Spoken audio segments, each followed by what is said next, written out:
everyone, welcome back. It is that time of the week again, and I'm excited to share a message with you. Our theme for this month is the Great Commission, and that means share the gospel with all the nations, teach them Jesus' commands, baptize them in the name of the Father, the Son, and the Holy Spirit, and disciple them in all the things that Jesus has taught us. Well, praying for your enemies is probably one of the best ways to share the gospel, besides actually speaking. Because when we treat others with love and respect, even when they mistreat us, then we show the love and mercy of Christ. Then we actively live out the gospel. The main thing is that we need to pray for our enemies and then ask God to help us to show His love to them.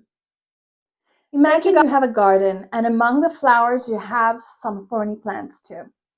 It might be tempting to ignore or even remove the thorny plants, but you know that they too have the potential of flowering, and so you keep watering them. By nurturing your garden over time, even those thorny plants start to bloom, and you end up with a beautiful flower garden full of special kinds of flowers. In the same way, praying for your enemies can lead to unexpected growth and healing for both them and yourself. Matthew 5 verse 44 to 45 says, "But I say, love your enemies, pray for those who persecute you. In that way, you will be acting as true children of our Father in heaven. For He gives His sunlight to both the evil and the good, and He sends rain on the just and the unjust alike." Jesus starts this command by addressing the problem in verse 43.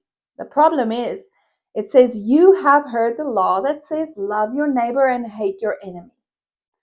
Over the years, after the Israelites received the law, they started to misapply it and added things like this to it. So with Jesus addressing this issue, it seems as if He is contradicting the Old Testament law. But nowhere in the Old Testament law did it say, God say, hate your enemies. Leviticus 19 verse 18 teaches, don't seek revenge, love your neighbor as yourself. Proverbs 24 verse 28 and 29, don't testify against your neighbor, don't lie about them. Proverbs 25 verse 21 to 22, give your enemy food if he is hungry or water when he is thirsty. Lamentations 3 verse 30 to 31, turn the other cheek.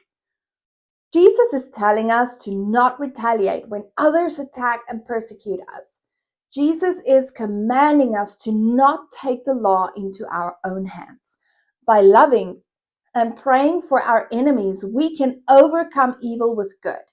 When we love and pray for our enemies, we show them that Jesus is Lord in our lives.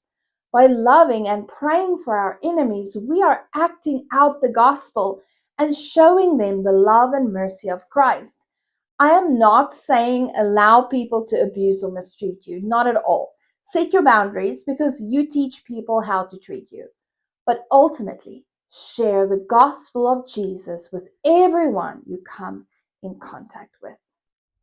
Thank you guys so much for watching. Remember to give us a like, comment below, pray for your enemies, and remember to subscribe and hit the notification bell so that you will be notified every single time I post a new video. Have a blessed week. Shalom.